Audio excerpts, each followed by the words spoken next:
So I've noticed something while I was doing the Hell's Rumble, and I'm generally just playing Yakuza, because Kiryu's power is just insane. Yeah, of course, we all know that because he's Kiryu. It's part of the story. It's the character. He's supposed to be like insanely strong.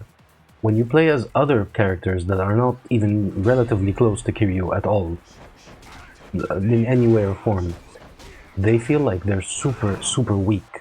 But every single character has one thing about them that's kind of Kiryu-ish, and when you play as Kiryu, you have all of those good things together, even at base level, without any upgrades to your skills to anything. Just at the beginning of the game, kind of Kiryu.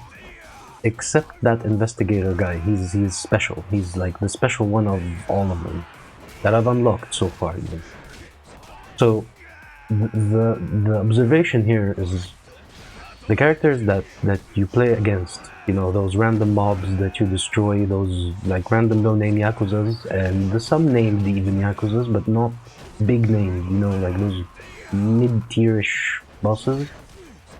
Like they're actually very strong because when you compare them to the average person that just exists in the world of yakuza, they're very difficult to defeat. They would be very difficult to defeat.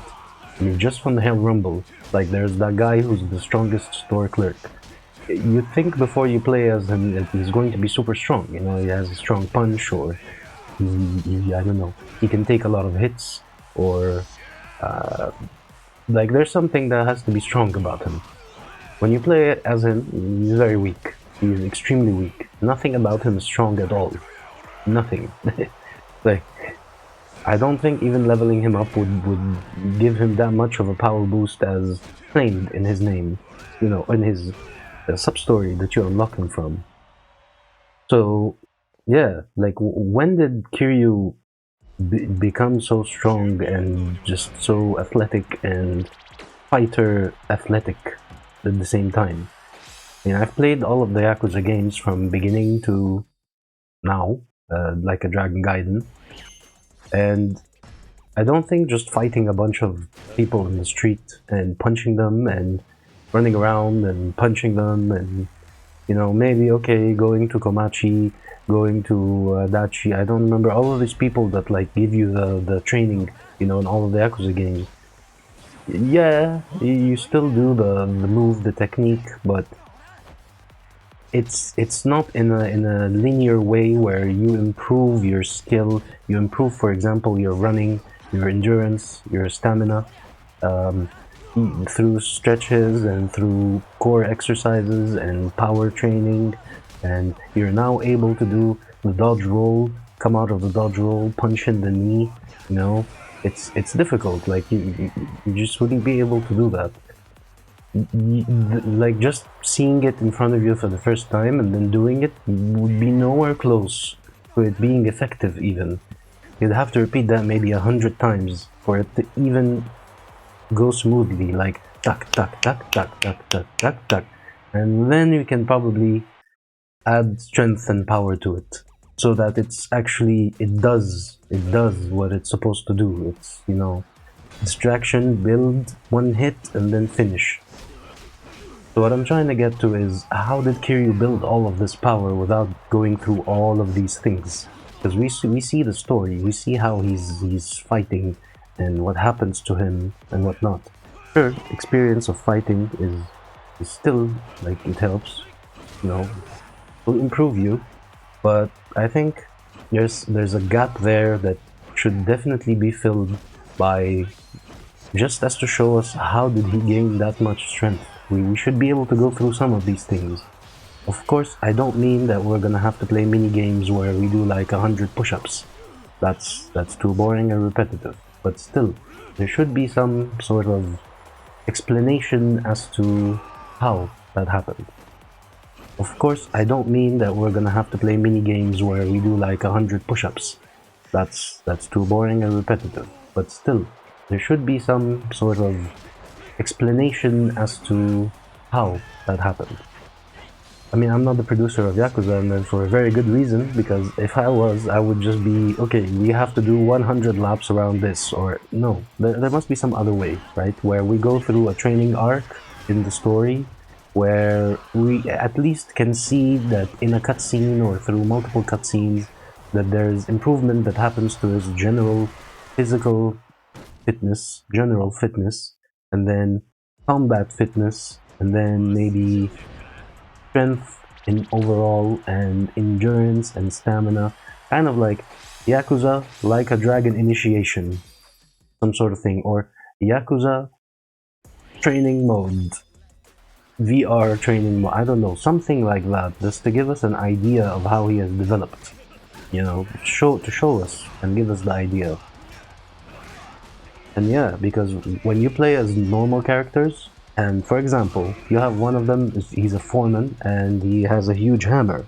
So you'd expect that he works in construction and he must be quite sturdy and he must have quite a strong arm to lift a huge hammer and pummel, steel, concrete,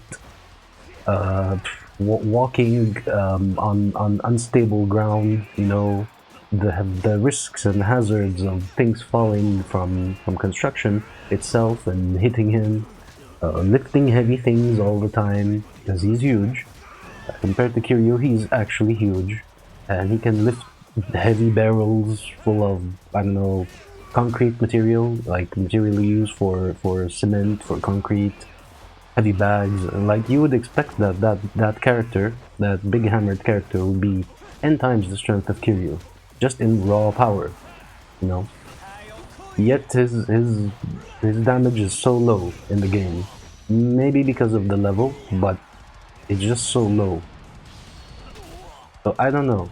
Like, I think Kiryu's way over exaggerated, but without showing us how did he get there. For example, the other one, who's the leader of the Black Swallowtails, so he runs a gang, so he must be fighting all the time, just normal petty squabbles of many levels, right?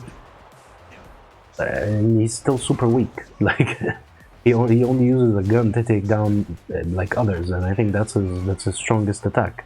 His normal punches are kind of a boxer level punch, which makes sense, so he knows how to fight, like boxer style.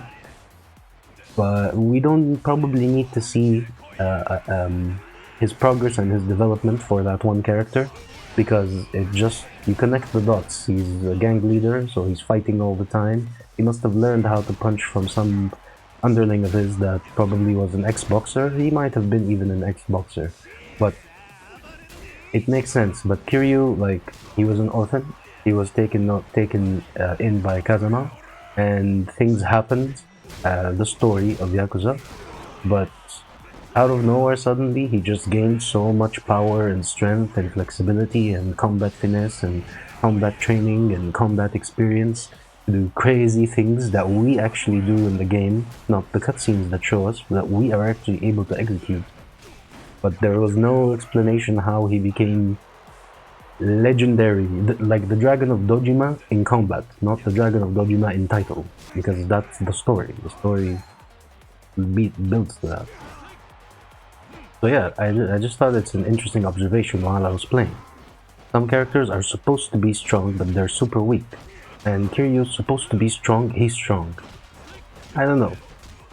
I'm just saying, maybe there may be an opportunity to make a game which is actually pretty fun. Of course, it would be canon because it would have to lead to what we know Kiryu as today in terms of how we play him, how responsive and all that his combat is, and it will be canon, but it would have to be, it's a branch in the past of a story. Possibly that could be interesting to see. I don't know. Would you guys be interested to see how Kiryu developed the combat? I mean, we know what the result is, but would it be interesting to see how he got there? And not 100 push-ups, multiply that by 50 days, and no, like in a story type of environment where some things happen, of course, there are events, and through these events, and through, in a narrative kind of device, he trained a lot, and this happened, and he trained a lot, and then story happened, and then he trained a lot, that type of thing. I don't know. Let me know what you guys think.